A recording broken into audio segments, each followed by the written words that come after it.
Ona Clérin sur Pure Channel pour le film Nuit. Bonjour Ona, merci beaucoup de venir. Bonjour Guillaume, merci à toi. C'est un film que tu co-réalises avec Cathy Guillemin, il faut quand même le préciser, parce que voilà, c'est un travail à deux, vous jouez aussi à deux. Oui, on l'a écrit à deux. C'est dès le départ, vous vous êtes dit... J'ai vu qu'il y avait beaucoup de filles, que c'était presque un projet, un girl power project. Presque. On a quand même deux partenaires qui viennent jouer, donc celui au bar et le mec bourré, intitulé comme ça. Mais sinon, c'est vrai que c'est très très féminin. Mais c'était pas voulu, hein. Ça s'est fait progressivement quand on a constitué l'équipe, et puis ça s'est très bien passé. Fait entre filles. Quoi, hein, on peut faire des trucs super entre filles. Oui, c'est d'après. J'ai vu le film ce matin, Ona, et comment dire, dès le début, ça fonctionne très très bien. Ce qu'il faut le dire, c'est une sorte de thriller, ou je sais pas, il y a un suspense comme ça dès la première scène qui prend. C'est une sorte de course-poursuite en fait. Oui, c'est un peu ça. En fait, on voulait rentrer dedans tout de suite parce qu'un court-métrage, quand même. Bon, après, on peut prendre des scènes un peu plus lentes pour installer une ambiance, mais quand on s'ennuie un petit peu dès le départ, je trouve qu'on perd. Pour un court-métrage, on perd très vite la plupart des spectateurs, donc on voulait vraiment rentrer sur ce début de flip immédiat. Il ne faut pas évidemment donner tout le twist du film, mais ceci dit, dès le départ, tu marches dans la rue et tu es suivi. Et cette situation va continuer sur plusieurs jours dans ton appartement. Dans ton travail, tu sens que tu perds des choses aussi. Il y a plein de choses bizarres. On a l'impression que ton personnage rentre dans une paranoïa qui est justifiée, mais on se demande justement. C'était tout l'enjeu, c'était d'éventuellement jouer sur la paranoïa. Bon, c'est un peu classique aussi, hein. On n'a rien inventé, mais se poser la question de savoir si est-ce qu'elle n'est pas en train de s'imaginer des choses, parce qu'on est dans une grande ville, des gens prennent les mêmes chemins. Finalement, si on se retourne, on est toujours un peu suivi. Il y a des types un peu bizarres, on est dans le noir, tout n'est pas superment bien éclairé. Bon, c'est normal tout ça. Perdre un dossier, avoir un appel anonyme, ça nous arrive aussi. Mais c'est en fait le cumul de tout ça qui fait qu'on se pose peut-être des questions. Et puis, il y a des gens plus ou moins fragiles, fébriles, surtout ceux qui n'habitent pas en ville à la base. Donc voilà, c'était ça l'idée, c'était de jouer sur cette éventuelle paranoïa du personnage principal. Et on sent aussi que la paranoïa est peut-être accentuée par le fait que cette jeune femme n'appartient pas à la ville. Elle vient d'arriver, on sent qu'elle arrive dans un nouveau boulot, dans une nouvelle ville, dans un nouvel entourage amical aussi. Est-ce que c'était important pour vous de la fragiliser encore plus du fait de sa situation? Alors, c'est peut-être effectivement plus facile comme ça pour caractériser le personnage, de dire qu'elle débarque, donc du coup elle n'a pas d'appui. Et en même temps, bon, moi, encore une fois, je viens aussi de la campagne, comme beaucoup à Paris. Et j'ai connu beaucoup d'amis qui ne pouvaient pas vivre à Paris parce qu'elles paniquaient justement, ce qui paraît complètement aberrant quand on habite dans la ville, parce que ce n'est pas une ville dangereuse. Mais oui, on est vraiment parti avec Cathy sur un personnage qui n'était pas aidé parce qu'elle ne pouvait pas appeler papa, maman, j'en sais rien, son petit ami. Vraiment, elle se retrouvait isolée.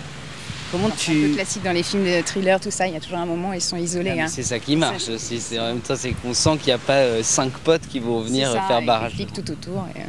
Et comment tu as construit ce personnage et est-ce que tu l'as vécu? Parce que dès la première scène, je me suis dit, on a dû vivre ce genre de situation.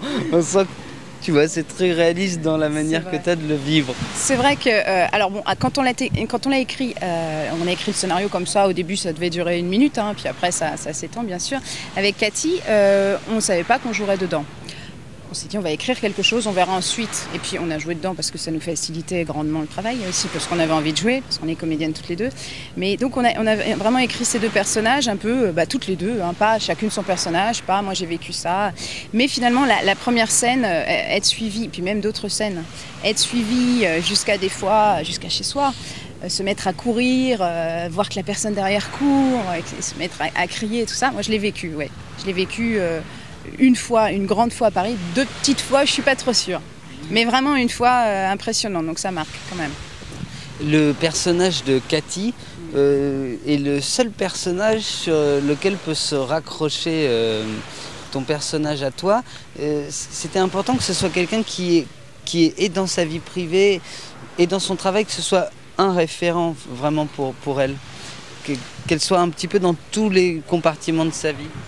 Ça facilitait le propos parce qu'effectivement, il fallait bien qu'elle ait quelqu'un, bon, sans spoiler quoi que ce soit, mais quelqu'un qui soit proche et qui puisse assister au travail notamment, sur ses retours le lendemain, qui puisse assister au quotidien à à la vie de mon personnage, donc de Mathilde, et qui soit le témoin un peu de ça.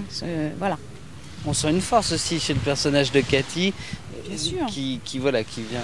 Bien sûr, elle est même maternelle, elle maîtrise, elle travaille ensemble, donc elle maîtrise le lieu du travail, elle maîtrise la ville, elle a un petit ami, elle sort, elle conseille, elle répond au téléphone, oui, elle est bien ancrée, l'autre, elle est... Ouh. Et il y a des scènes très stressantes, il y a des scènes aussi réalisées, comme on le disait avant, avec les couteaux, les machins, le film est dans la nuit, il y a les couteaux, c'est ça, on sent que vous vous êtes fait plaisir à voir le film. Là, évidemment, tu es à Cannes, comment ça se passe? Tu es au Short Film Corner, et est-ce que tu as rencontré des gens pour la distribution? Est-ce que tu as pu le montrer, le projeter? J'ai pu en parler, certaines personnes sont allées le voir, après, je ne suis pas vraiment dans le cadre du marché, enfin, c'est un marché, mais de là à prétendre le vendre, j'en suis pas là, sincèrement non. Pour moi, c'est déjà une étape d'être ici. C'est une grande curiosité aussi, parce que quand on est comédien ou débutant réel, enfin, on essaye de plonger dans le grand bain. Moi, j'ai encore les bouées, j'ai la totale, le maître nageur derrière, et j'observe un petit peu, mais je sais que ça va m'armer pour l'année prochaine. Je sais déjà ce que je vais faire, comment je vais le faire, et comment je vais pouvoir défendre. Voilà, donc... c'est un premier pas, voilà, les gens le voient. Et quels sont tes sentiments quand tu découvres Cannes là? Ouf, il faut de la crème solaire, il faut des flyers, il faut des cartes de visite. Non, moi je suis très heureuse.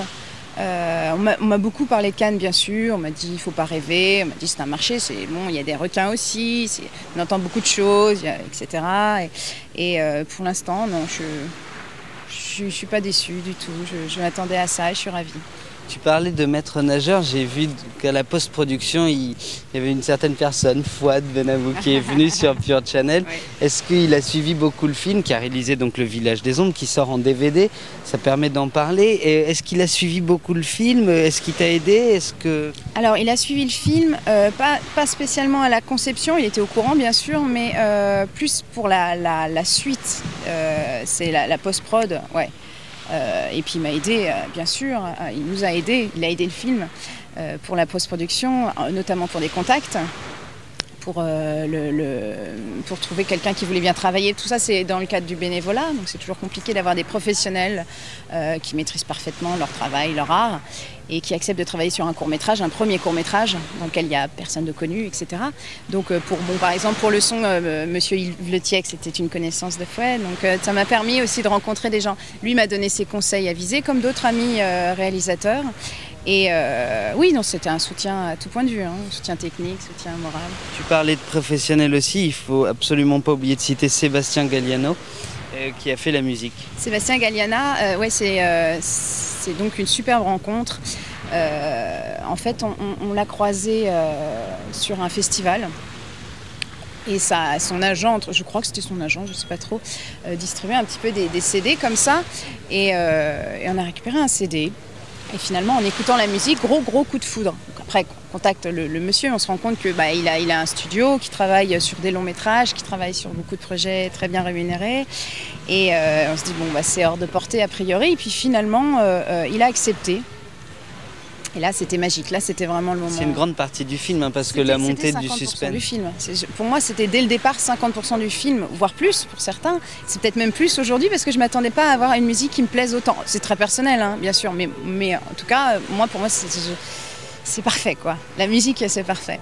Et ça fonctionne très bien. J'espère que vous pourrez voir dans les festivals, peut-être sur Pure Channel, Nuit, donc film d'Anna Clérin et de Cathy Guillemin. Merci beaucoup, Anna. Merci, Guillaume.